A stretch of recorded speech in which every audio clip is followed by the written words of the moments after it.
Warm welcome, and thanks for turning up. Excellent. Very nice. What I want to do is I want to achieve three things today and hopefully transmit as much knowledge to you as possible, so there's no confusion. I want to talk about the galactic alignment, what exactly that is. I want to also go through a story, the most amazing story that has ever been told. That there is the sun and all of the constellations of the heavens. All of them. That's the ecliptic. You see this sine wave? That's the journey that the sun makes backwards through the 12 signs of the zodiac. And as it goes backwards, comes to the age of Pisces where we are. Pisces is over here, Aries, Taurus. But the sun, that's the ecliptic. In other words, that's the passage of the sun, and this is the galactic equator. Okay? So this story that the sun journeys and takes every day, he does all of that. So our roof in the heavens every day goes around once, that away. Every year it goes once, that away. But every 25,920 years, being the official figure for precession of the equinoxes, it goes backward. So we derive from this three cycles that are fundamental to the storytelling of the gospel. This is the one and only gospel that exists. The Vedas come from here. This is the Vedas. There's 4 Vedas, are there not? 1, 2, 3, 4. It's the 4 seasons. There are 4 gospels, are there not? There are 4, but there are 1. There's 1. And so we're going to learn about this, and as we go through the 12 signs of the zodiac, I'm going to show you that there are also in the decans, which mean these are 30-degree slots, by the way, and in those there are decans, which mean 10-degree slots, right? So there are 36 of them. Well, there are 36 extra zodiacal signs. And together with the 12 signs of the zodiac, they make up the 48 that the great astrologer of the second century Ptolemy recorded as 48 constellations in the sky. So when you look up, there are 48 very prominent and important constellations which make part of this storytelling. So not just the 12 of the ecliptic, but the 3 that are attached to every one. For instance, Aries has Cassiopeia, Cetus and Perseus in it. So that's where you find Perseus, the slayer of Medusa.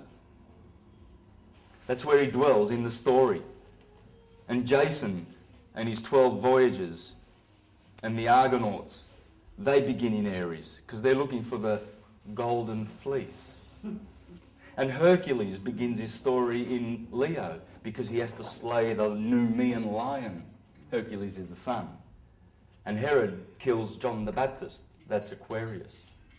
Because what happens when the sun goes down, sorry about moving so far away. What happens when the sun goes down in August, and I'll show you this later. There is Aquarius there, John the Baptist. And when Leo comes up, rises, John the Baptist gets beheaded. All right? So we're going to learn that every single story in the Gospels, in the Vedas, in the Trojan Wars, all of them come from this. There's your book. And we're going to learn about this book. I'm going to show you some parts of the Gospel here. And what I want to focus is around the constellation of Taurus, because there's Orion there. And Orion is doing something very important. He is guarding the tree of knowledge of life. And then I'm going to go to Scorpio, and there's a big story to tell there. Because Scorpio sits directly under the scales of Libra, and he waits every year Scorpio. He's waiting every year under the scales of Libra, and when the sun goes through, where do we put this? There's the ram. Whoops, over there. When the sun goes through the Libra, there is Scorpio waiting in the winter. And there's a big story to tell here. This has to do with the tree of knowledge of good and evil. This has to do with the tree of knowledge of life in the Garden of Eden. And that's why I'm going to go to Taurus. All right? So it's going to be really fun. It's going to be fun to expose the Bible for what it really is. Not to shred it to bits and do what Voltaire did and some of those philosophers that made it appear to be useless to mankind. It's not useless. It's got some good stuff in it. But it's not to be taken literal. It's just storytelling. And because when one knows all the stars of the ecliptic, and one knows that when they see Aries, they know it's spring, and Taurus is telling you to get your bull out and plough, and when they see and read the stars, like the Bible says in Job 38, the Lord says unto Job, he says, can you tell forth the Mazzaroth? Do you know how to tell the seasons? And can you read the signs of the zodiac? The Mazzaroth is the zodiac. And that's what Job was implored to do. Because one who does that will be very, very wise.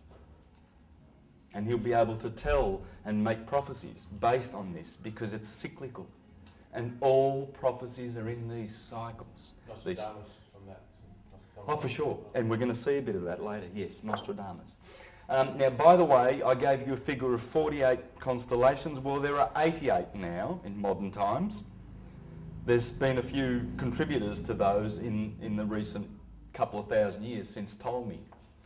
But I want to concentrate on the 48 because that's where the Gospels are focused. And the last thing I want to do, so that's two things I'm going to do. The galactic crossing or alignment, that's better. I'm going to do the storytelling with the 12 signs of the zodiac, and then I want to show you how astrology is born of this science, so that you really, really will have some really good skills, and you'll be able to say, oh, he's a Capricorn, I can tell the way he's walking. And you will. You will. I'm doing it. So let's get into it, shall we? Yes. All right. The galactic alignment. Now, and there's a good book by, I haven't even read it, but I've heard all of the interviews by John Major Jenkins. Yeah, he's got a book on the galactic alignment. Now, a lot of people are talking about a planetary alignment. Well, there ain't none. Ain't any. There aren't any. There will not be one. Correct myself as I go. That is, I'll put it up that way because the ascendant's on the right position. Sorry I didn't have time to make any proper visuals that you can really see clearly. That is 2012. The 21st of December 2012, you will notice there are no planets aligning. Not a one. Well, there are. There's the Moon and Uranus in Aries. But that's it. So if it's not a planetary alignment, as a lot of people are erroneously suggesting, what is it? Well, it's a galactic alignment, okay? I'm going to draw a graph, and what I'm going to base it on is the terrestrial version of this sine wave that's happening in the skies. There is an old map, and as you can see, the equator is there, and you see the passage of the sun through the 12 seasons. All right, 4 seasons. They're really 12. But, or you can say 2, summer and winter. And as you see, the sun will climb up above the equator, 23.5 degrees, to reach the Tropic of Cancer. Then it climbs back through over here in Libra again, goes through Scorpio, goes down to its death in winter on the 21st of December at the solstice and dies there. To be reborn on the 25th of December 3 days later and climb back the holy mountain of God in the sign of Capricorn. the goat climber who wishes to climb the mountains. Okay? So I'm going to base this, I'm going to draw this up now, and I'm going to show you where the galactic equator is. Now, George, did I send you those links where we can put up the... Yeah, I can do that. Do you think we could do that in around about 5 minutes? I've just thought I'd give you some time. Right. That's fine. Yes, that's good. We'll do that. Well, I'm going to go through that. Now, first I'll do this. So there's the Earth. It's round, isn't it? Last time I checked. I'm not sure about that. Yes. Well, it's flat. From this angle, it's flat. So the Earth's flat. There's the equator. Proof. Right there. Hey? Proof. Yes. And that there is the Tropic of Cancer. Here goes the Tropic of Capricorn. And there's our little sine wave. That's the sun's journey. Obviously, I've stretched this out a bit. It's supposed to be 47 degrees, okay, because of the Earth's tilt. 23.5 degrees. I'm writing this up because later these points will come back. Have you got black? I have. Am I going slow enough? I don't want to go too slow and I don't want to go too fast because I don't want to lose anybody. So there's the Tropic of Cancer. And on June the 21st, which is coming up now, by the way, look for a couple of things in this month. We're having 3 lunar eclipses, one on the 15th of June, next week. Very, very important. On that very day, Saturn commences to go, Saturn's been in retrograde. I've been watching it. It's physically in Virgo. They say it's in Libra because there's a 30-degree displacement of the zodiac, which I shall explain. But it's physically in Virgo, and I've watched it. And it's been going backwards, retrograding, and now it's going to start going forward. And that will happen right on cue with the eclipse. This is very profound. After the June the 15th this year, just a couple of weeks away, big changes. Because when Saturn decides he's going to start going forward, there's a lot of stuff that happens on the Earth. So retrograde simply means to go... It means he's going backwards, or he appears to go... Instead of... Obviously the sun... If the sun did this, and then went like that, during the day, we'd go, hey, the sun going retrograde, the planets are doing it. Why? I'll just explain, let me just divert a little bit to explain how simple it is to understand retrograde, because... Backwards, you mean? Yeah, retrograde means going backwards. So the sun, the moon, everything goes one way. It goes east-west. But we've noticed that the 5 planets from time to time do this. Right? And Ptolemy explained that as circles. He said, what they're doing, the planets, is they're going like this. And that's the retrograde, that little bit that we notice from here. The Earth does that too, doesn't it? No. Just those 5 visible I planets. thought that was because of the wobble of the Earth, it does that. That's precession. That the wobble causes... Well, it doesn't cause precession, but it's in there. I'll explain that one too, okay? Now, what is going on with retrograde is this. It's quite simple. If that is the sun, all of our planets are in elliptic orbits. So let's say there's Mars. Mars is very elliptic, and Venus is not so. Venus is a little bit more softer, right? Now, and we're sort of, let's say we're going around here too, around the sun. Well we are. And we'd be in between both of those, wouldn't we? So let's say ours is a little bit more round. Let's make it a bit round, okay? Now, so we're cruising around this way. We're going around here. And as we go around here, as Mars goes through this part of the trajectory, he will appear to be going so fast. But when Mars gets over to here, right, And it'll almost, as we go around here, it'll almost seem like he's stopping as he's going that way, because we're here and it looks like he's stopping, right? It's like the runners around the track, right, at the Olympics. They, the track's like that, but you see, there's the tracks.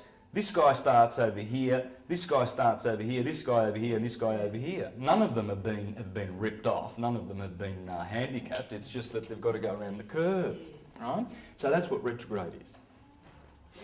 It's quite simple, but you can study that. Just go on Google and put in retrograde. But the thing is, when Saturn goes backwards, he withholds all his positive things. He hasn't got many positive things, but the positive things that Saturn gives us are really, really, really positive. But he gives us a lot of negative, because the astrologers say he's probably 50% of all the sicknesses and ills on the earth. And together with Mars, 90%. They are the malefics. The benefics being Jupiter and Venus, of course.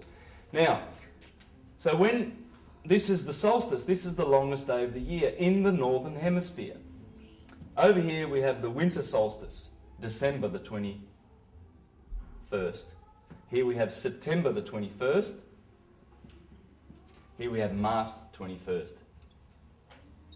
Now if you know about the equinoxes and solstices, you will already have picked up that I've made a mistake with September the 21st. It's the 23rd. But I'm keeping it simple, because usually the handover day from one sign to the next is the 21st, the eve of the 21st, the 22nd. Okay? But it doesn't matter. That's good enough. Okay? Now, so what we need to do then, so this is obviously the Tropic of Cancer. So this must be, this delta 30-degree slice of the cake is Cancer. Here we have Leo. Here we have the Virgin. Let's go down this way. I'll go down this way first. Libra. Scorpio, Sag, Capricorn, Aquarius and Pisces. So I want to just fill that up here. Libra, Scorpio, Sag.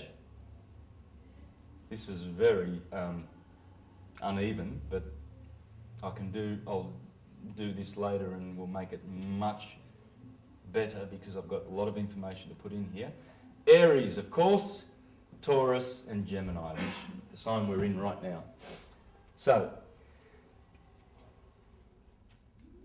as the sun goes around, it crosses the Milky Way twice, right here. That's where the Milky Way crosses. Between Taurus and Gemini, and Sagittarius and Scorpio. Sagittarius's arrow and Scorpio's tail are pointing to the centre of the Milky Way galaxy. I'm going to show you those pictures right now. As I said, there's Sagittarius and there's Scorpio, and they're actually pointing. Oh, that arrow's convenient, isn't it? They're pointing to the centre of the Milky Way galaxy, and there's the ecliptic. See how the ecliptic runs through the zodiac signs? That's the sun's path, but this is the galactic plane. Okay? Now, just take a notice, there's Lupus, the constellation Lupus. Here's Scorpio. This is Ophiuchus, the 13th sign of the zodiac. I'm going to show you what that means later. Sagittarius, Capricorn's down here. Over here you see Centaur. Yeah, you'll notice the Centaur. This is also a Centaur, isn't it? Sagittarius? Right. Half man, half horse. There's one over there too. He's got a spear and he's killing Lupus. But if Lupus the wolf was not there, it would be going straight through Scorpio. And that's what Sagittarius is trying to do. He's trying to kill Scorpio. And Ophiuchus is standing on Scorpio's head in fulfillment of the prophecy in the Bible. You shall be bruised on the heel, and you shall bruise him on the head. Because Ophiuchus means serpent holder. And he's actually holding a serpent. I'm going to show you that in a minute. And this How does the heel thing work? Ophiuchus, Yeah. which you don't see very well on this because this is what you call a star finder, isn't it? It's just an application on the internet. So it's not really pointing out very well and naming them because there he is. The name's up there. But Ophiuchus is the 13th sign. He's in there between Sagittarius and Scorpio, the famous 13th sign that we're talking about. He's a mysterious character because the Babylonians never put him in there. It was the Greeks and the Romans that put their hero in there. And he's standing on the serpent, about to kill it. And of course Sagittarius wants to kill it too, because in here is the centre of the Milky Way galaxy. And if you I'll give you the application, the computer, the website where you can go to this, and as soon as it opens to this page. Of all the heavens, it opens to this page. Because there's a lot, it goes forever, it goes right around 360 degrees, but it right where the crossing is, this is the galactic crossing. This cross here, this ecliptic, along with the galactic plane, this is called the divine cross, which is in the sky. This cross here, the equinoxes and the solstices, is the mundane cross. When they intermesh on the 21st of December 2012, they make an 8-spoke wheel in the heavens that Nostradamus speaks about. The divine cross, that one, and we're lining up to it. I'll show you how. This is really nice. This is really good stuff. Okay? Now, but later on, I'm going to draw this up exactly as you see it here, and I'm going to show you that this is part of the most beautiful storytelling in the Bible that there is. It's all about the Garden of Eden and how we fell out of the Garden of Eden and we fell below the equator, the galactic equator. And then we've been looking for this galactic cross for 24,000 years. Earlier on I said 25,920. That's the Egyptian figure. That's the Western figure. In the East and other cultures, they gave it a figure of 24,000. 24 hours. It's 24,000 when corrected. 25,920 is the outer figure, uncorrected. Because as we are travelling around our binary star, Sirius, it speeds up as we get close to her in the Golden Age, and then the Silver Age as we part from her, and then the Bronze Age and the Iron Age, where things are very, very slow. And then it speeds up. And to get some very accurate information on this, I recommend to read this book by Walter Crittenden and all these scientists that are proving beyond reasonable doubt that we are in a binary with Sirius. And he explains the figures are in here in this book. In fact, there it is. That chart there explains that precession is speeding up. So it will reduce to 24,000 years. I'm going to use 24,000 years. Hold the chart for a second again. Chart. Yep.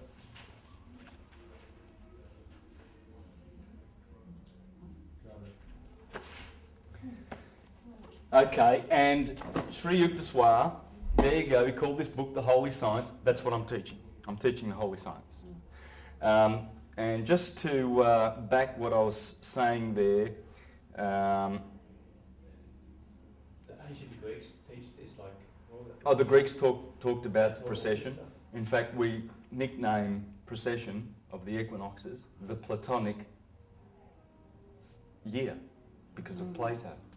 Plato talked about all these signs you're talking about? Yes. Even this Oh, is yes. suppressed and then it's coming out again through you. Hipparchus, Democritus, Empedocles, Plutarch, Socrates, They all you name it. That's why Porphyry and Celsus had their books burned.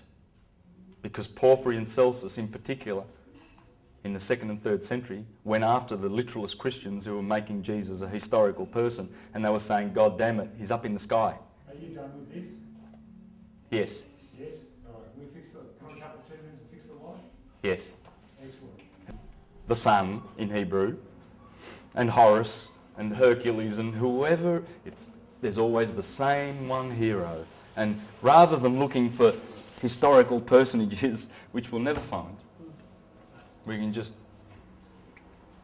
do what Napoleon did. He went down to France with Volney and Dupuy, and they wrote their books, and they influenced Jefferson and all the presidents, the founding fathers, about the fact that the Christian myth is just that. It's a myth. But it's a useful myth. It's a beautiful myth because it talks about how we raise our Christ within. The And- intention's good, in that you're saying, it might be... Yeah, it is. It's just that our obtuse spiritual light, it's very dull in the Dark Ages. You can't just go around pointing and saying it's the Catholic Church's fault and all these institutions. They're all at fault, partly, but it's mostly because our sun is so far away from Sirius. There's no light. So we see all these holy books and we misunderstand them. We're looking for historical figures. And I'm going to show you tens and tens and tens of quotes from all the geniuses of history that will back what I'm saying. Like the founding fathers, even the doctors of the Catholic Church. The information through Sirius is blue. That's right, Sirius is now blue, right? Well, I've got documents here from all the astrologers. I've got Aratus in the 3rd century BCE. I've got Ptolemy, Marcus Manilius. Marcus Manilius said it was blue back in his day, in Caesar Augustus's day. Before that, it was red. So it's changed. It's gone red shifted, blue shifted, which means red shifted is when the stars are moving away from each other, and blue is when they're moving towards. So Sirius is now blue. It's turned the corner. We're coming toward each other, as everything is a beautiful sexual, electric, magnetic dance in the universe. We've got 3 channelings here. One's blue star, the other one's blue lodge, and the other one's blue something else. Yes. And they're all connected with Sirius. Yes. Interesting. It's our sister star. There's no doubt about it. Sri Deswar there talks about it. He doesn't name Sirius, but he says that we go around it every 24,000 years. But what I'd like to read to you is how it affects us. And here's how it affects us when it... there's the wheel. There's the Yuga wheel. Kali Yuga, Dvapara Yuga, Treta Yuga, Satya Yuga. Golden Age. That's how the Yuga works. I've got a bigger version of this somewhere in my books, but I can show you that later. You can have a look at that. That's the cycle. But it's the cycle backwards going through the zodiac, you see. Because we're in the age of Pisces now. 2,000 years ago, Aries. 4,000 years ago, Taurus. And so that's 6,000 years of history.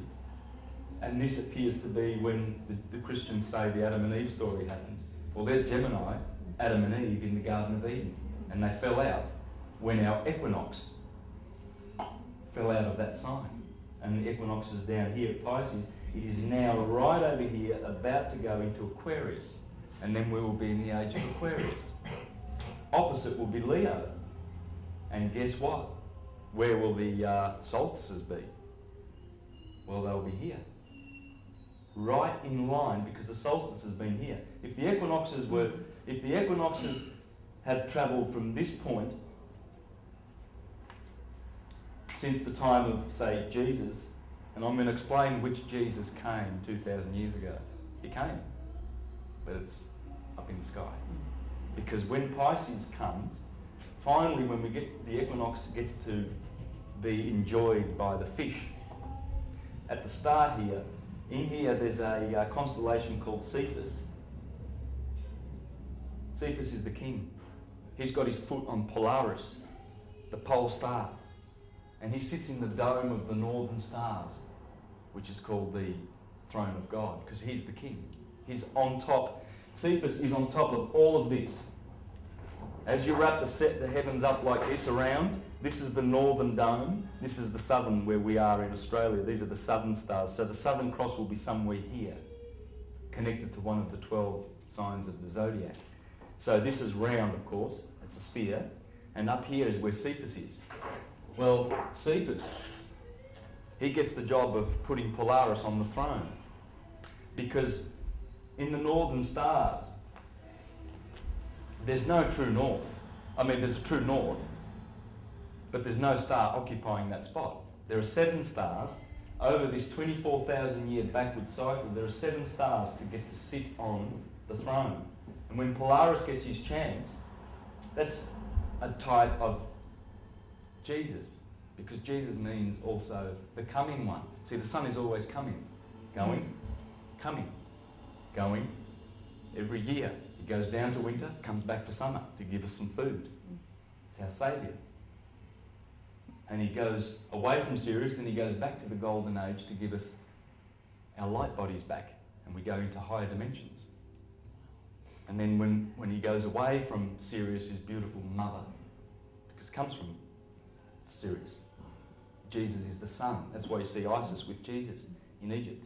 It's telling you the sun, the mother Isis, our sun is the son of that. It was born of Sirius. When he goes back to it brings us to the golden age. When he goes away, he leaves us in darkness. But he's always the coming one. And when he gets his chance, Cephas gets his chance to put Polaris on the throne, then the other stars, for instance, Draco's up there, the dragon. He's the great dragon who fights with the woman. And who's the woman? It's Ursa Major, the Big Dipper. She's trying to put the Little Dipper with Polaris on it. She's trying to put him on the throne. She wants her son to be on the throne. And he does. He gets a chance for 2,000 years plus 1,000. That is the rule of Polaris. That is how long Polaris sits on the throne of God. And all the domes around the world. You go to the Vatican and the Sistine Chapel. What's that dome there for? That's the throne of God. It's all the God holding down his arm down to Adam. They're in the constellations. That's the 48 constellations. That's the story. That's the gospel. They're telling you, look up, don't look down. But in their teaching, they tell you that it's down. Oh, Jesus was a historical person. We have to believe in him and we'll be saved. How does that work?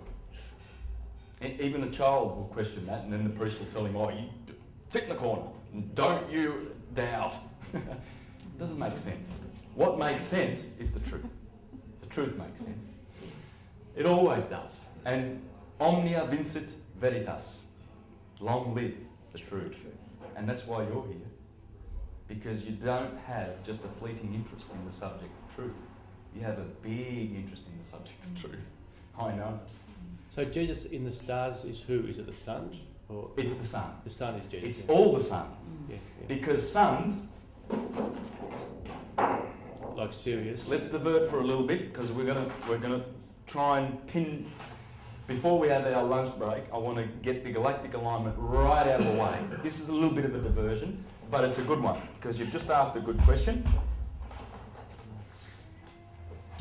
Fire. All the suns. Oh, you beauty.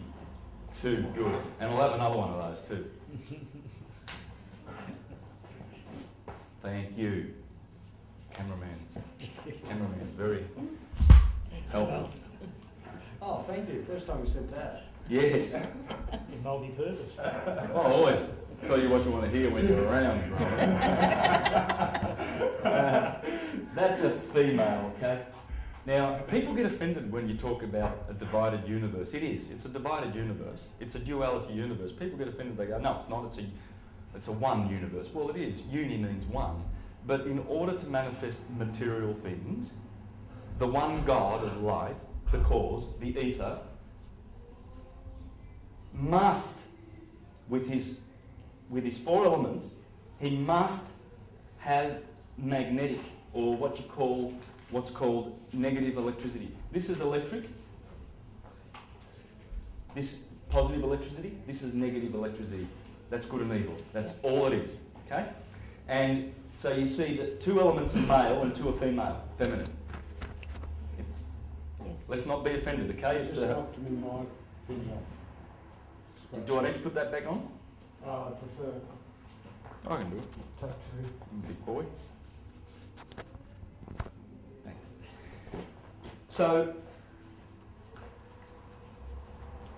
what was your question again? Can you just refresh me? Who's Jesus? Oh, Jesus, in the yeah. stars? So all of the fires in the sky are Jesus's. They are that's what's called the Son of God. What do you mean by fires in the sky? How do you mean fire? The electric fires, the stars. All the stars you see, all of them, they're just the phenomena of electricity. Okay, I want to perhaps just read something very interesting that Walter Russell says in his book.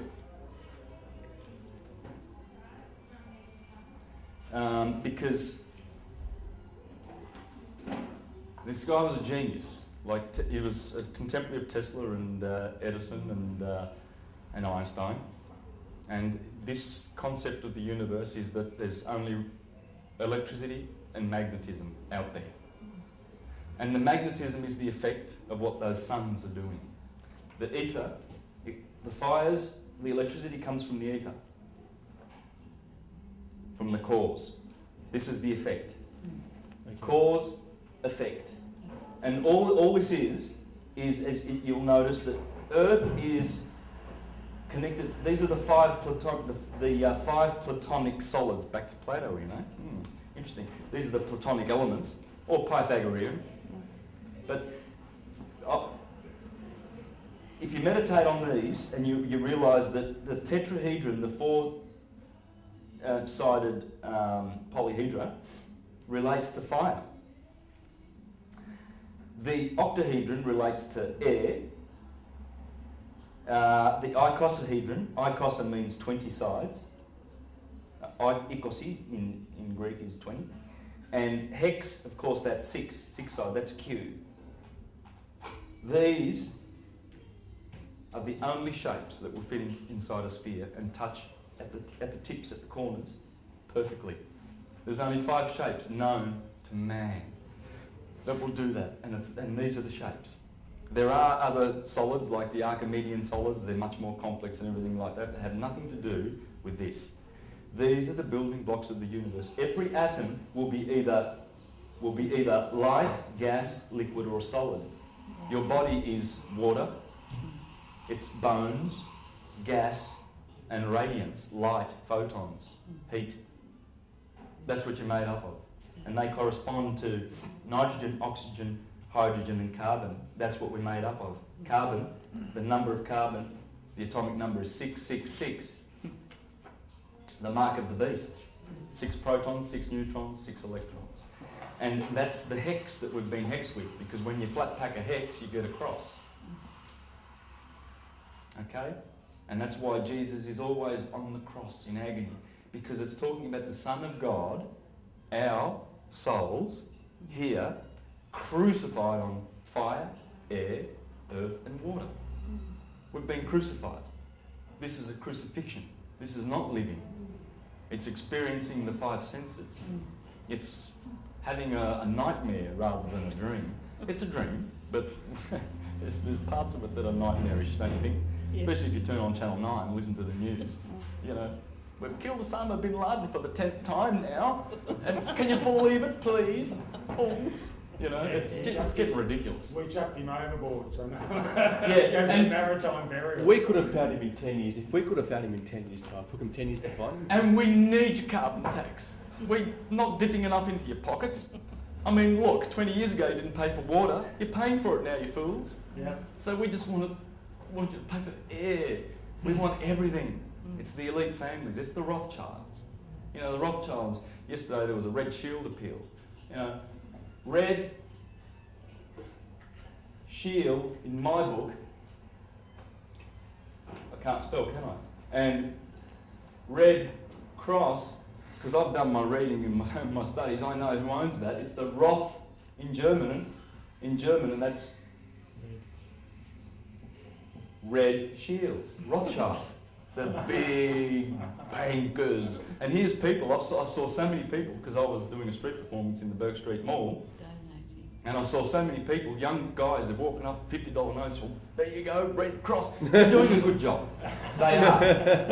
In this sick society that needs them, but one day we won't be needing charity. We'll all be rich because they won't be stealing our money. They being the Rothschilds. Of course. And the star families that imperialist monotheist families of Europe, basically, who created all these fictional religions so that they could divide us and confuse us and manipulate us, basically, starting with the Julian family and the Flavians in Rome. JC is Julius Caesar. What families were they? Those The families? Julian Empire, Julian. Nero, Tiberius, all of those clowns, and then the Flavians, Titus, Vespasian, and behind both of those families is the Piso family, and Roman Piso has kindly come out and told us that they did it to us. This is the most elite of the families. This is above the Rothschilds. This is the secretest family that all royalties and all taxes go to. They've had the emperors on Rome for 2,000 years on the throne of Rome, since the Flavians. It's who's the name behind the Flavians. And he tells in this book, it's a beautiful book, and he's not the only one. There's other people who have written about this conspiracy to deceive mankind. And they've been sued for it too, the Catholic Church, for profiting from the gullibility of mankind with this supposed Jesus story. They've been sued by it? The Catholic Church has been sued? There was a gentleman who's dead now in Italy called Luigi Cascioli. I followed his work. He's written books about exposing this and how the Vatican has been using the lie of historical Christ to manipulate mankind and to deprive them from the knowledge that we are all Christs. We're all one human, divided into many little humans, having separate dreams, but we're all one. But they want to divide us into bad little sinners, and Jesus is in history and he's perfect, and you've got to be like him. If you don't, you fail, you flunk, and So you pay penance to us. so if he sued the church, where did it go to? Well, they didn't turn up. He sued the church. He died a couple of years ago, Luigi Cascioli, but he had a whole team of people. He's written some beautiful books in Italian, and he sued them. And they didn't turn up in court. They needed to have some fight, otherwise. And so, but it's not the first time. That's just the So Latest. But it's coming. Oh. if they didn't turn up, then they lose. More or less. Yeah, because I've got More or less, don't they? Yeah. I don't know the exact ins and outs of that, because that part doesn't interest me. The part about the fact how he proves that Christ is, and all the writers, I've got a list of hundreds of them, hundreds. Yeah, Thomas Paine, Thomas Jefferson, and Dupuy, and not Voltaire, Volney, and lots of. They've written about this story that I'm going to show. That's it. It's all it ever was. It's not in history. That's the Trojan War. It's everything. So It's the Iliad, it's the Metamorphosis, the Odyssey, the Ennead. Sorry. are you still doing the period? I'll do a bit more here then. Yeah. Any questions on this? I mean, this is pretty simple. This is physics, okay? You've got the element, the solid, the state, the physics, the chemistry, the mode, the sense, the kingdom. I've got, on my computer, I've got a list of those fours that go forever. You know, 4 blood types, Yeah. 4 Hippocratic biles. This goes on and on and on. But you first start with the elements. What are they? What was Plato talking about exactly? Well, he was talking about light, gas, liquid and solid. And scientists now know that atoms will only do this. They'll either be light, they'll be liquid, solid or gas. They'll be a molecule, an atom, a particle or a photon. So atoms can be like one of those 4 shapes. Is that what you mean? Atoms are made by these, yes. Yeah. For instance, a carbon atom Yep. Is that shape? is a hex, 666. Okay. I just thought the shape of it. I didn't know. I just thought atoms were atoms, the shape of them. Okay, they're all different. Okay, no worries. Well, it's the molecules that they. Okay, so gas atoms are in the shape of an octahedron. Yes. Okay, cool. Yes. Liquid. Interesting, 20 sides.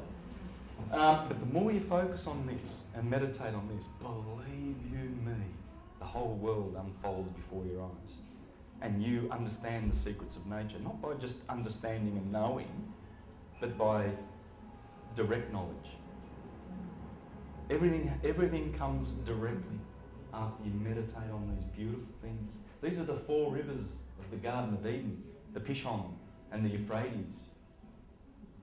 and the Havilah, or whatever it was, I forget now, but anyway, there's 4 rivers that the Lord used to create the world. Oh, I didn't read. I've got to go back to read this. This is just beautiful.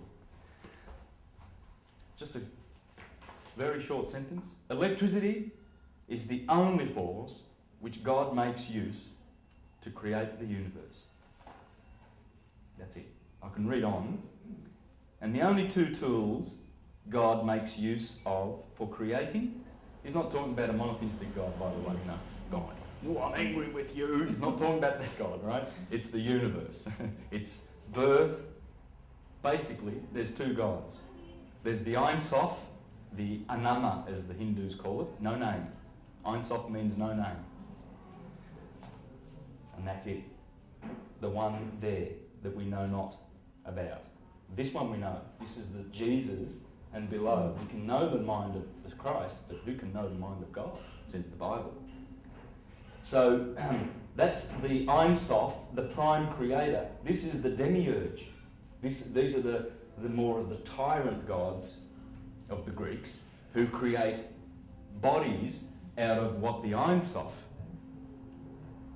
has already created. He creates things out of nothing. But these guys create, it's like a builder. He's going to make a house out of trees that God made, the universe. So he's a builder, but he didn't build the wood, didn't make the wood. This guy makes everything, and these guys use the tools, and this is what they call Jehovah, Yod-He-Vah-He. So that's why Christians, when they say, oh, Jehovah created the world, well, partially they're right, but he is the created. And part of Jehovah is all the characters in our solar system. That's who Jehovah is. These are the heroes. They're our heroes. Because when they looked up, the ancients, they noticed the patterns, those 48 patterns, and they noticed them. They noticed them going around every day. Interesting. That means we're in a cycle. Every year, we're in another cycle.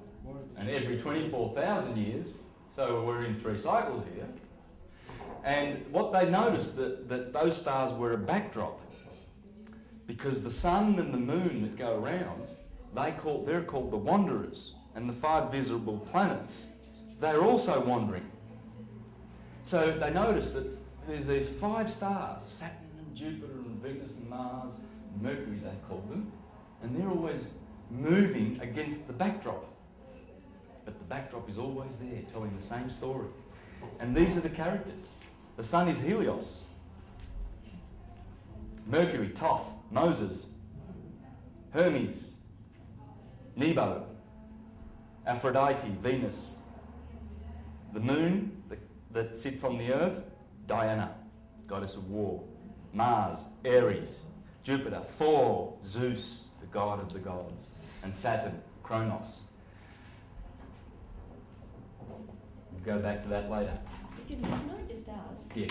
How does Vedic astrology mesh with Western astrology? Perfectly well. Has to. Same sky, same earth. That's true. Same. You'll see. You'll see how as we get through. And a good question, because a lot of people feel that it's different. Even in the West, there are different.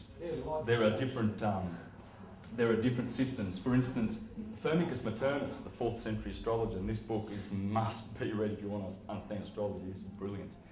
Firmicus Maternus disagrees with Ptolemy 200 years prior to him, and Marcus Manilius 200 years prior to him, in their systems, you see, because as we have the equinox, so in Vedic astrology, for instance, one thing is they're saying that we've been in the sign of Virgo for the last 2,000 years. Well, we say in the West that it's that equinox there, which has been in Pisces. We've called it the age of Pisces. They're saying it's the age of Virgo in the East. I don't know whether the Hindus, the Vedas do, but I know that a lot of Easterns do. Doesn't matter. We're in the age of Virgo. But the thing with this galactic alignment is that once we line up with this in the sky, and the solstice is going to be between Leo and Virgo, well, guess who Leo and Virgo is? That's the Sphinx in Egypt. And it's been a marker. It's a point. It's a marker, and it's saying to the world, who's quite obtuse, and they're thinking, "Oh, wow, that must have been Kephren. Kephren's the image of Kephren." Well, it doesn't matter. It's telling us that when the equinox hits that point, that is the galactic alignment. And just wait to see how beautiful this galactic alignment is. It's going to make a lot more sense. I haven't explained anything yet. Right. Just a quick question on the shapes. How are those shapes formed? I mean, the hex one is obvious from the carbon, but what about the other ones? How are they formed? Well, the tetrahedron. Well, the tetrahedron is a photon, right? So the photons, the light, smash into other particles of light, right? And they curve, and that is the force of the sun's light, that electricity, which is smashing into other photons from other stars and what have you. It produces physical things. So you're a light body. All your atoms that you're carrying are empty and they're just light. But it's the densest part of your light body, really. The rest of it is so glorious in the heavens. Your immortal, beautiful soul that dwells in unconditioned consciousness is just so at peace and so loving and so happy to reunite with you when you die. The death is just beautiful. It's just a beautiful thing to look forward to. You know, this is just a dream. And what happens is they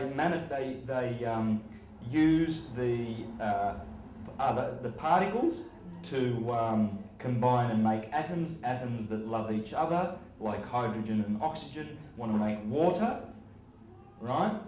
Or other structures, other things that we have, carbon combining with nitrogen, oxygen, to make solid things. That's the molecule. All right? Does that? I'm not sure. I mean, the question? some sort of sacred geometry that the elements will be attracted to that shape or something. Yes. Yeah. Well, so what you'll have is elements that produce that to create a cohesive condition in the manifesting process. So is that a vibration? Yes. Yeah. Absolutely. Yeah. Yeah. It's a vibration. So it's just Yes. like with music, sound, everything. Yeah, like you hit the body with the frequency of calcium, and your bones will get stronger and stuff like that. So I assume same thing. Or matter is all standing waves. Yeah. As it goes down from the fires, from the Jesuses, down through air, and gets grosser. It's like a distillery. It's more solid. Yeah, it gets. And so where we are at the moment is we're carbon bodies, are we not? Yes. Right. So we've been hexed. When you flat pack a hex, I'm trying to save all these things for later because it's I'm trying to do the galactic alignment, but can't resist. We're talking about it now. There's the hex. Yeah, you were doing galactic. Oh, well, I will do this before we have the break, don't worry. Well, I'm going to do a tape change in about 30 seconds, so No finish worries. this. Yeah, so there's the hex. And guess what? Japanese, Chinese kanji for earth.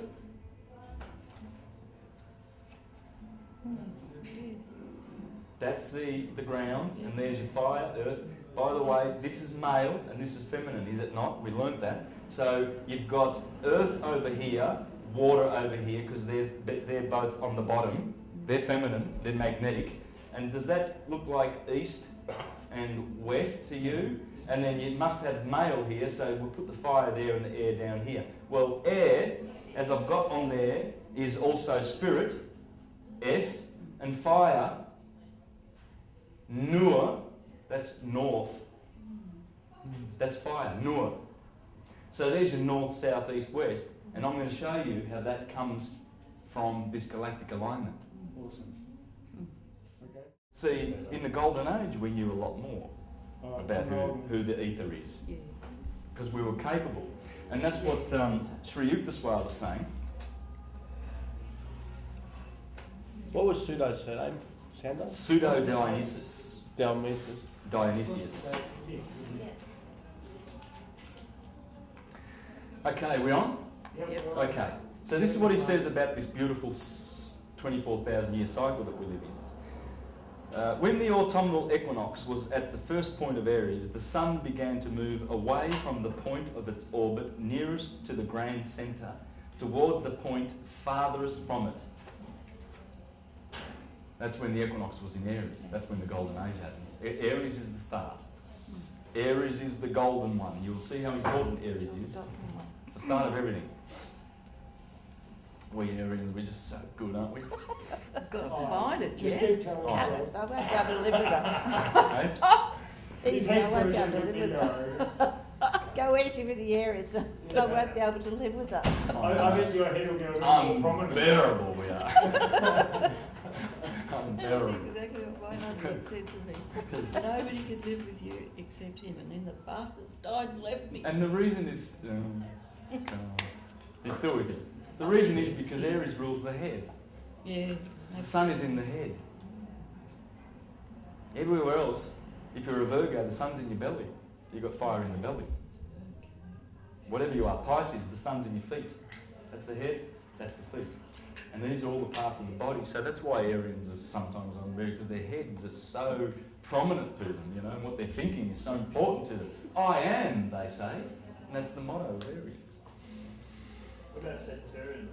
Sagittarius, they're the happiest. They've got Jupiter, Jove, they're jovial. And I'm going to show you pictures of them and show you how they are. All right, so we're rolling now, aren't we? Still going? All right, now, so we're going to go back to this, but first, I wonder whether I've explained that bit. Now we're doing the galactic alignment. Yes, galactic alignment. So, what happens is, as our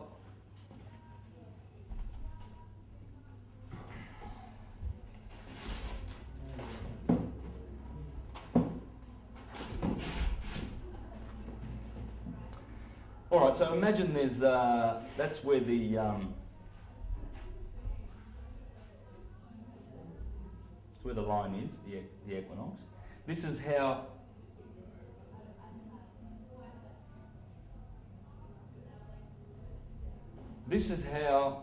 the zodiac stands.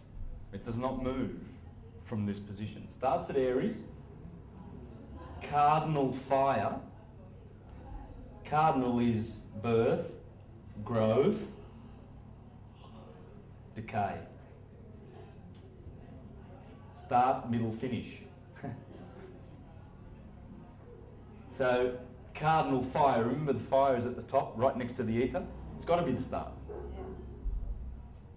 Corresponds to 6 o'clock in the morning, 12, it's a 24-hour clock, right? That's where the sun rises. Sun sets over here in Libra. Midnight. 6, 12, 6, 12. Spring, summer, autumn, winter. But notice something, those cardinal points, they are only cardinal points. They are the start of the seasons. The midsummer is here. The midwinter is here, and that's the mid in Taurus. Notice the fixed signs. The middle of the seasons are in the fixed. Midsummer is here.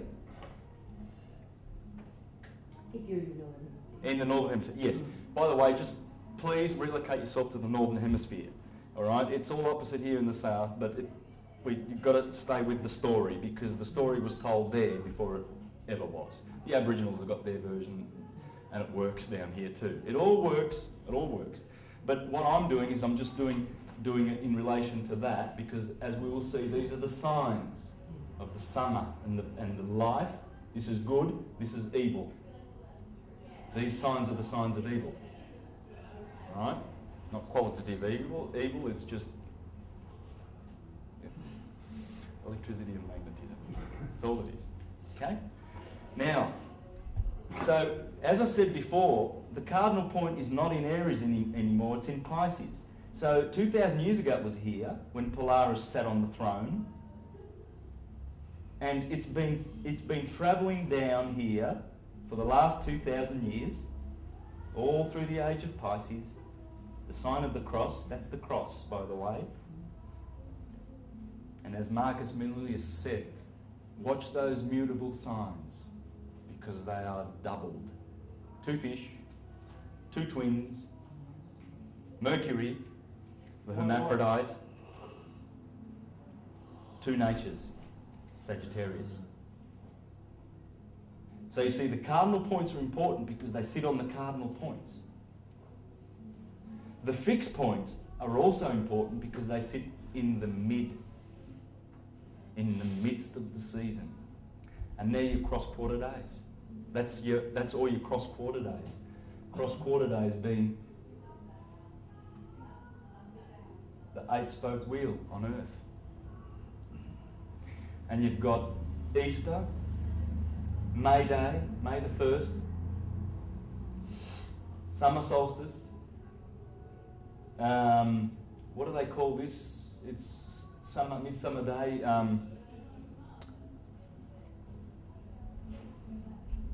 Lamas, loaf mass, which comes from loaf mass, because they cook breads, those loaves, like the hot cross buns at Easter. Why do we have hot cross buns at Easter?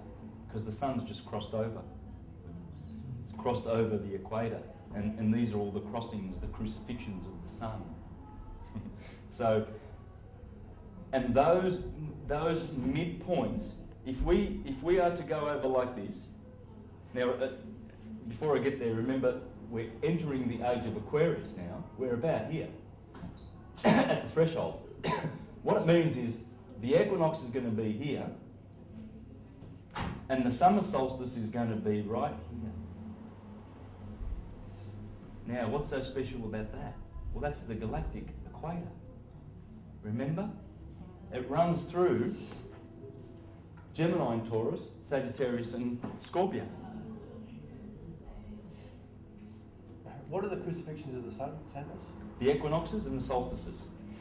The cross. That cross there, remember? The equinoxes and the solstices are the crucifixions. From here, from those points, from the equinox, March 21st, to mid-spring is exactly 45 days. But in the Bible, it's known as the 40 days. And the Israelites were in the wilderness for 40 days and 40 nights, and Jesus fasted for 40 days and 40 nights, and Moses did whatever, 40 days and 40 nights. They quarantined Miriam for 40 days and 40 nights. 40 and 40 there, 40. What is it? It's here. It's up. Look up. Because when the sun hits the equinox, it needs 3 days of death, or 4, and then they start counting, and then it starts counting, and it's always 40 days. 40 days from here to there, 40 from here to there, 40 from here to there, 40 from here to there, 40, 40, 40, 40. Or, we know it's 45. 45 and 45 make 90 degrees. But what happens is when the sun reaches those points, when it reaches the solstice, it has a 5-day rest, virtually, like a 3 or 4 or 5-day rest. So you don't count those days.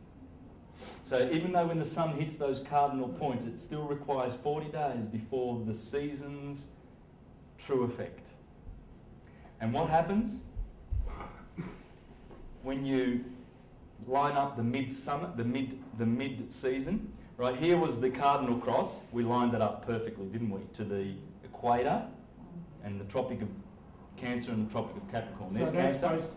So that's the same as what you've got on the board That's now. that's how it always is. But if you just do this, Processing. let's bring it around 45 degrees, Oh, okay. so that we can have the mid-season points now, and you'll find the cross that I drew hiding. So that's all the fixed. Yes. Have a look. Leo, fixed fire. Aquarius, fixed air, remember? Yep. That's male. fire, air, it's the fixed signs. It's the cherubim of the Bible, and God appeared unto St. John as an eagle, a man, a bear, a lion, and a bull. It's up in the sky. All this? Hey? Are we going to be tested on all this? I can't give up. Really? Yeah. Okay. Oh, well, it's fine. Yes. I mean, it's a lot to absorb. It is a lot. It is, isn't it? So, What do you do, you know? so we with the, are you doing still doing the, What? sorry. Now let's go back to this, because I want to spend a lot of time on this, because it is a lot to absorb and it needs to be worked properly. So you see the fire and the air, and then you've got earth over here and water over here, whereas I've put east. If the cross is going to be lined up to the cardinal directions and the elements, it's got to be done right. So why are they flipped over? Because Taurus is in the east and that is in the west. Don't be confused. That is not the east over there.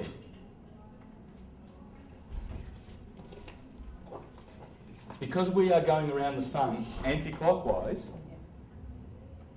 Aries really starts at that point, not at that point, even though they've got a little figure for Aries over here. But the Earth is going around that way, so the east is over here. So Aries and Taurus are in the east. There's your cross. There it is there, and it all makes sense. It has to. It's the fixed signs.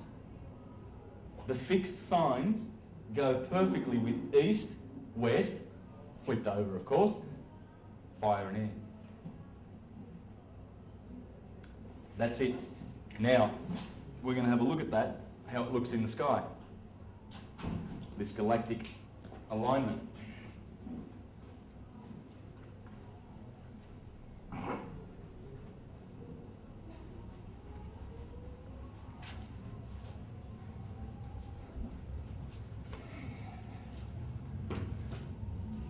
Now, in the next 3 months, it'll be the best time to see Scorpio. It's beautiful. Look east tonight about 8 o'clock. You see it coming up over the mountains, down on the mountains. You'll see Scorpio. It's clear. It's the only constellation that looks like what it is. All the other 88, you can see the patterns, and they look more or less. Big Dipper, you know, Orion, he's got his belt and he's fighting Taurus, and Taurus has got a V shape. It's a beautiful V shape. You can see that, and then there's 2 stars there. That's an Aldebaran is here. The eye of the bull, it's red. So that looks like a bull, but nothing looks like Scorpio. Nothing. It's magnificent. It looks like a scorpion in the sky. And people don't even stop to pay attention.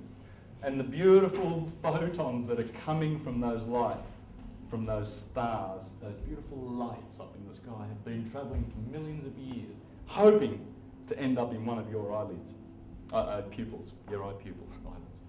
Hoping to land on that pupil to enlighten you. And you know, how many people look up these days? Is that how we All get of us tired? life pretty busy. That's how we get tired, by looking at it. Yes. That's important, all this knowledge, application-wise. Man, raise your eyes to the stars, because the animals can't. Only our consciousness can begin to comprehend what the stars are. We are stars. We call our children youngsters, because they're young stars. Be good as gold. You get a gold star if you do your homework properly, Johnny. It's all about gold. It's all about sun and the star. Look up. Become a Jesus. Become a Christ. Become an ascended master, a rishi, a Sufi, a philosopher, a lover of wisdom. Because philosophy is where the truth is. It's not in theology. Can't be.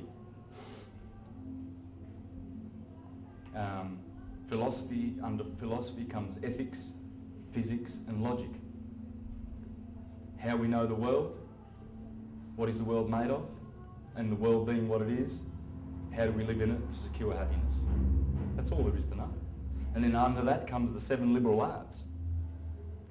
The 7 liberal arts, grammar, logic and rhetoric. Grammar, logic and rhetoric. Where, what, when, who, how, and why. And then you have arithmetic, geometry, music, astronomy, or cosmology. Arithmetic, numbers, 1, 2, 3, numbers. Geometry, numbers in space. Music, numbers in time. Keep the time, man. Yeah. And that is numbers in time and space. Astronomy. And this is what I'm teaching you. This comes under philo, Sophie, which means love, Phil. Yeah. Sophia, it's feminine, isn't it? Yeah. Sophia, she's the goddess of wisdom. Theology, Theos, he's a boy. We're going to teach you about patriarchy and authority and young brother, we're going to make you a ministerial servant in the congregation. You can reach out and you're showing a lot of potential, young brother, and then you'll be an elder one day, and then you'll be, and that's what they do. They see the young smart ones, in the schools, and the Catholics recruit them. So before that Pope came and changed the whole education system to memorisation, this is how we used to learn through philosophy. This is the mother of all wisdom. That's wisdom. Sophia, the Muslim church have Sufis, don't they? It's Sufism, it's not Muslim. Muhammad was a Sufi.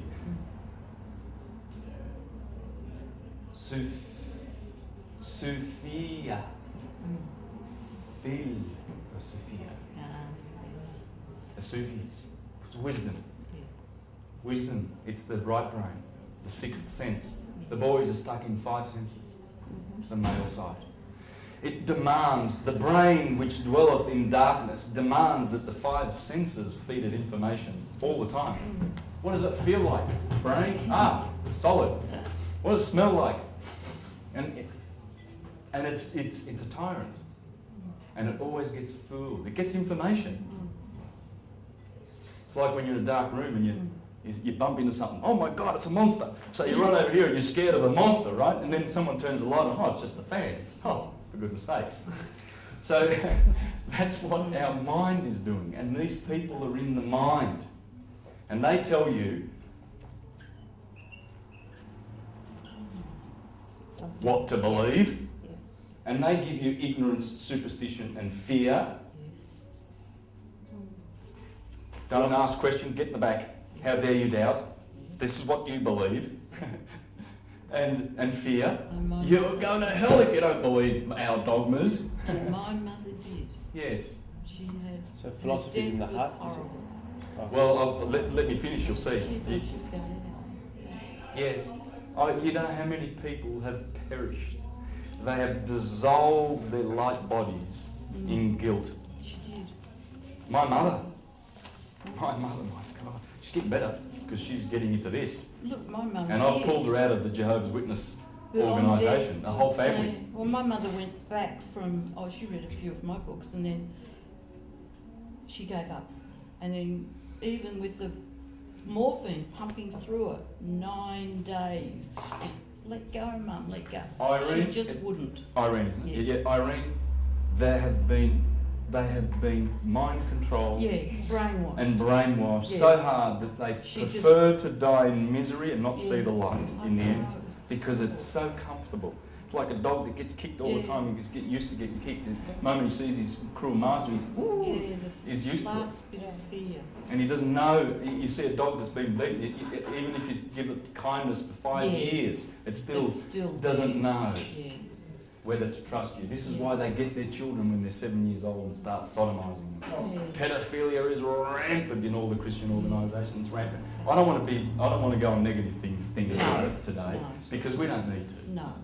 So Just no one's victim. No. They've chosen to believe. Yes. Yeah. They are God. Yes. Beautiful. Yes. Say no more. That's beautiful. Thank you.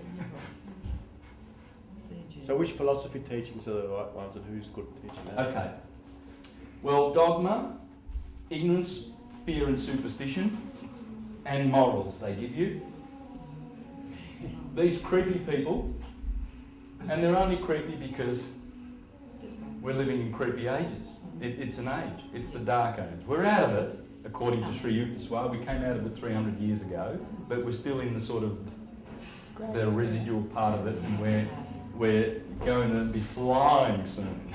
We're going to be flying. We won't recognise ourselves as we are. How many of you are feeling this beautiful consciousness shift? Consciousness expansion that's coming on. So, but philosophy, as I said before, gives you ethics. Can you see how ethics are much more superior to morals? Yes. Yes. You go to the Mormons and they'll give you their morals. You drinking coffee, sister? You're going to hell. Jehovah's Witnesses say, oh, it's fine, drink as much coffee as you want, you'll never go to hell. So how does that... That's morals. How does that work? Because I've always stood back and said, well, ethics can be anything you bloody well like, because a company has an ethic, you know, and that ethic can be, I'm going to poison the earth. You know, that's your ethic.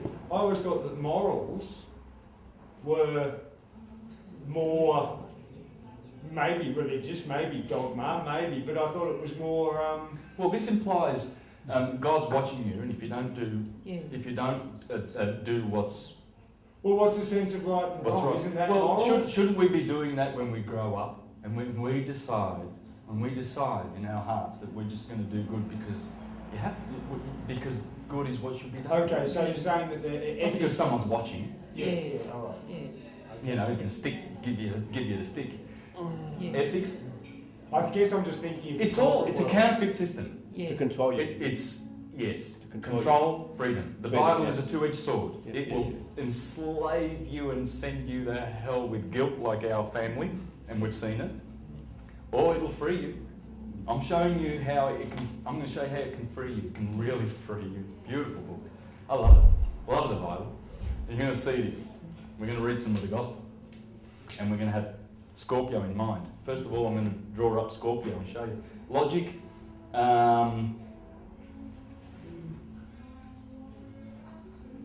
Physics.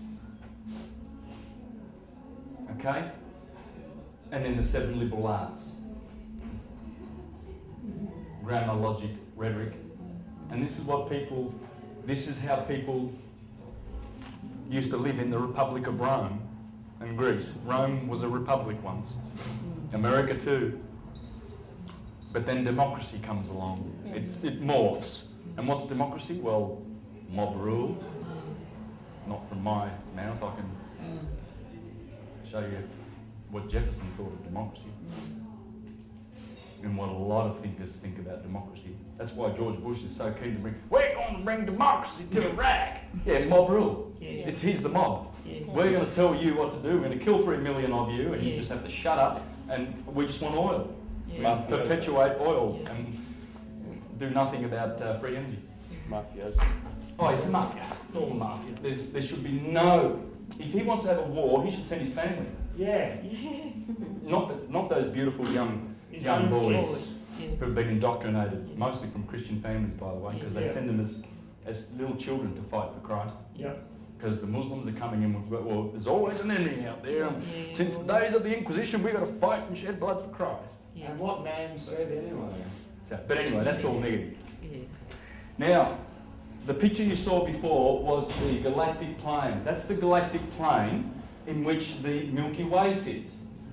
All right, but I'm doing this because these are stars, because we don't see how thin the Milky Way really is. It's thin. It's like this, exactly like that. That's the Milky Way. We see it like we don't see it like that. It's a spiral galaxy, and we're somewhere 2/3 the way out of the centre. But that's what we see when we look up. We see that. And that's it. And you saw that before on the screen, okay? But we see it very white and milky. It's milky, Yes. right? And the ecliptic you saw went through that way, right? Remember that? Yep. It's about 60 degrees off the ecliptic from the equator. And that's the cross in the sky. We're going to line up to that, because what's going to happen is our solstice on 21st of December is going to actually go like this. The Earth's axis is going to be pointing there. Right there, where Scorpio, let's draw Scorpio now. This is what you will see at night.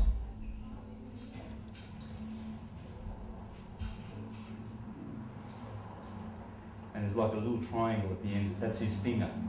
And that's his tail, like a question mark. And right here is one of the 4 red stars of the sky. Antares. There's only 4 red stars. Okay? That's one of them. Tua in Taurus. The Eye of the Bull and Betelgeuse in Orion. The other red star here, on this side, is in Virgo.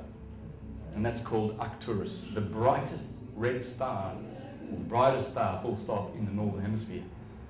We've got Sirius in the southern hemisphere. We've got all the brightest stars. The 3 brightest are in the southern hemisphere.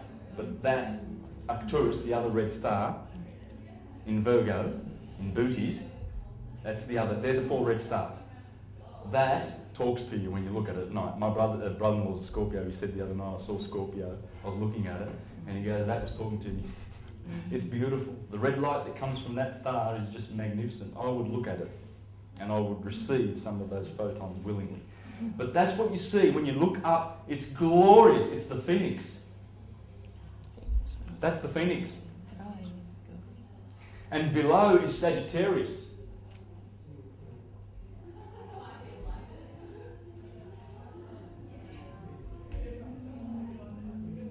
Let me do a nice little horsey. My wife's Sagittarius and I call her a little horsey.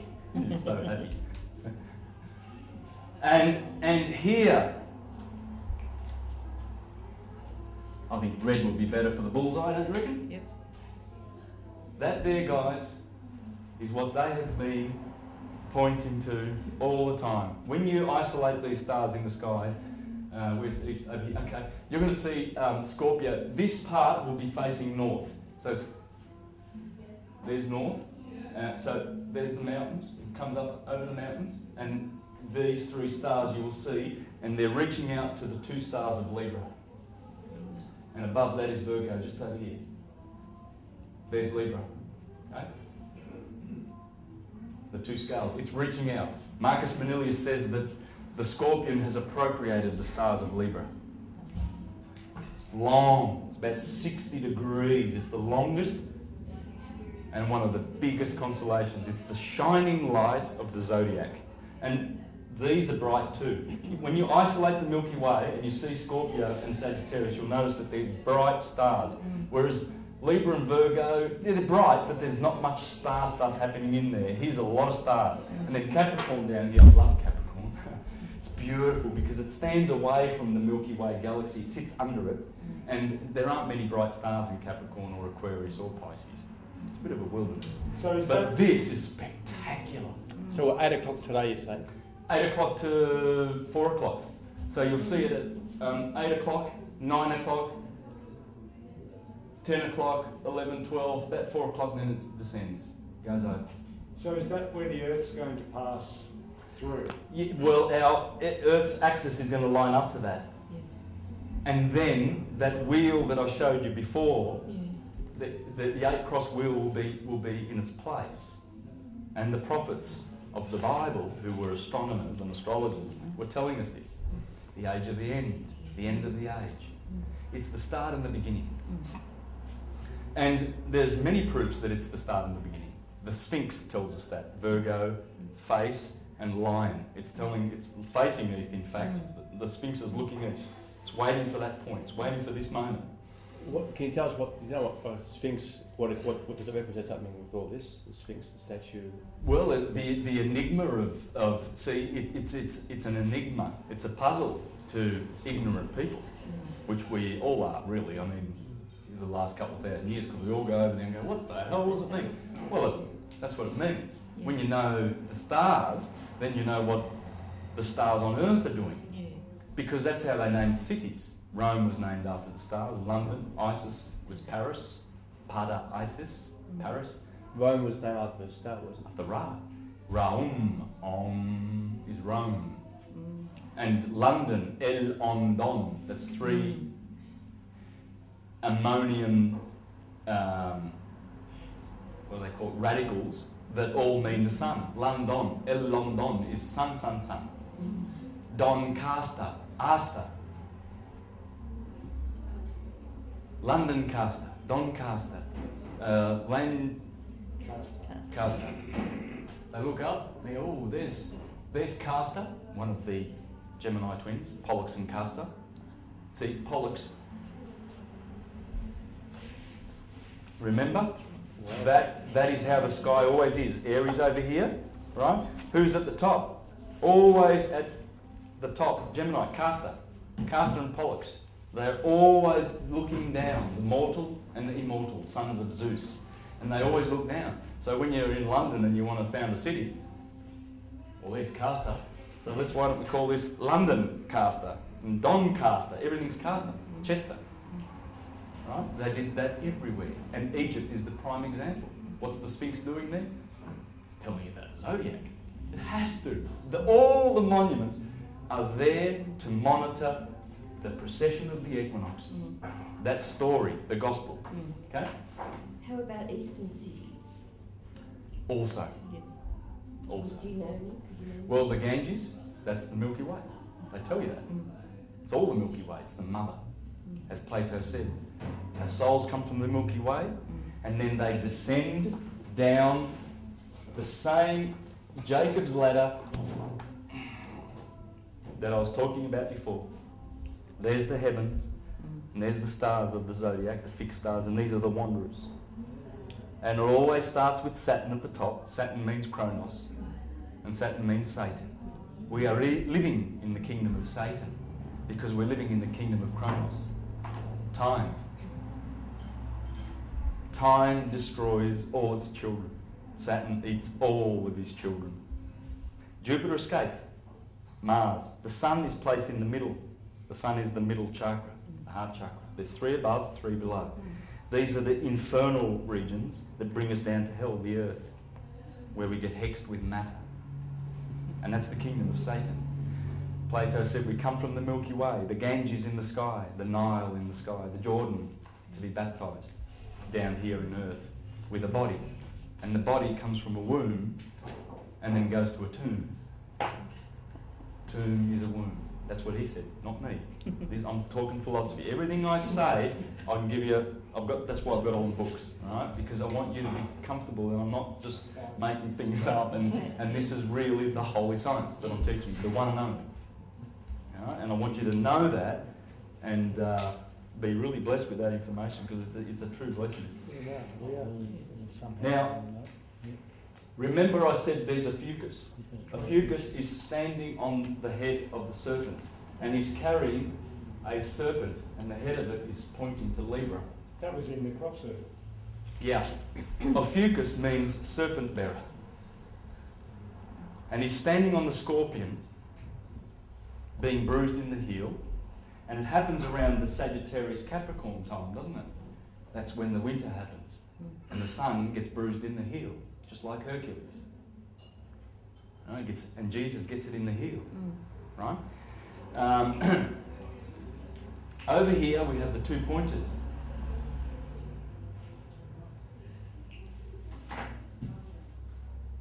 And they appear to be pointing down there to Sagittarius. Star Wars, isn't it? This is interesting. You're going to love this. These are the legs. The pointers are actually the legs of the centaur. He's got 2 legs here, and in the middle here is the Southern Cross. They point to the Southern Cross, but they also point to this action that's happening here in the Gospel. And you're going to see what that is. And the centaur, he's got a spear, and he's killing lupus. But if the wolf wasn't there, Scorpio would get it. He's given it to it. He's given it to Scorpio. The black hole, which I hope is called the dark rift. This is where the action's happening, because from here come the gamma rays. Is it the Mayans that call it the Dark Rift or the Hopis? Mayans, yeah. Scorpio's copy. Mines. signs. Scorpio's copying it. Like it's a war going on here. There's 3 against 1, isn't it? This is the red dragon that persecutes the Lamb. The Lamb is Orion, because Scorpio is opposite Taurus. This is the sign, these 2 signs are the signs that the Bible says the sign that is spoken against. This is the horse and the rider that was cast into the sea by Miriam when they came out of Egypt, the Israelites. And they went through the Red Sea and God parted the Red Sea, and then they're on the other side, and then Miriam sings a song. Sing to the Lord, because he has cast the horse down into the sea. Sagittarius is down. This is everything below the equator is called the Red Sea. This is green, photosynthesis, summer. The leaves turn red here, and the sun is passing through the Red Sea. The horse and its rider have been cast into the Red Sea. And that's what Miriam is singing about. It's all about the stars. And these are the signs that were cast into the Red Sea, because these are the signs, the infernal signs. When the sun passes through November and December, and then January Capricorn, you know that these signs, it's winter. There's no food in the pantry. The snows, you can't even open the door because there's snow and you're stuck. And if you haven't got a bit of oil and olives and bread and cookies and something to eat, death is certain. Death is certain when these signs, once the sun passes through the equinox of Libra, September the 21st, to be judged, that's Delilah, because Virgo is just above there, Virgo, Delilah who betrays Samson. Samson is the sun. And when the Virgin of August says to the sun, pass on to September, please, because it has to, that's the Philistines, Libra. Then they cut the sun's hair. In the Bible it clearly says that Samson has 7 braids of hair. What are those 7 braids? Proclus calls the sun the 7-rayed God, because have you noticed the body of the man, the spiritual organs inside our body, the 7 colours of the rainbow? Have you noticed that they are the 7 rays? That's the 7-rayed God, because those planetary bodies, the wanderers, the rulers of our solar system, the cosmocrators, the Elohim of the Bible, let us create man in our image. Those dudes there, Saturn being one of them, is reflecting light from the sun. There's only one body that gives us direct photons. It's the sun, direct light. All the rest are reflectors. And it's the refraction of that light which they pass on and magnify from the one pure white light of the sun that gives us all the different humans that are on the earth, as Vettius Valens says, and Firmicus Maternus. So is that, what did you say? That's what Sagittarius, that's Taurus, that's what makes you... Can you say what you said just again? I think that was very important, what you just said just a second ago. Yes. That was a very that important... all those planets, because they refract planets. that portion of the light. Mars gives us red light of the sun. It's fiery. So Aryans have that fieriness because they've got a lot of that red light. Because he's collected the white light from the sun and said, oh, I don't care about the other part of the spectrum. I'm going to send on the red, and Venus sends on the green. And they're reflecting the light of the sun back to us. That's how it works. The planets are, the 7 planets. The planets. They're reflecting the... And these are the lights that they concentrate on. They own those particular colours, those 7 planets. The sun gives us that one. He's in the middle. Right? So that's exactly, with the galactic alignment, we're actually getting aligned with the gravity of the black hole, correct? From which, yes, that's exactly right. So and once the North Pole, because the North Pole is pointing to this, because they'll have their winter on December the 21st next year, 2012, in the Northern Hemisphere. So obviously the Northern Pole must be pointing there. It's winter. It's pointing away from the sun. It's pointing to here. So they've got winter, right? Now, that is when maximum, that's a stargate. That's maximum gamma rays get downloaded to us. If you're not ready, you're not getting ready. And I'm going to show you some of the things that the philosophers said that you need to be ready. Your food, eating of animals and flesh is a no-no. Sorry. But I'm going to read that to you from Pythagoras and Plutarch and all of the greats. That's one thing you can do. What date? What was that? On what? 21st of December 2012, when it lines up. Okay. That's the magic date. That's the solstice. Okay. Down here, the solstice.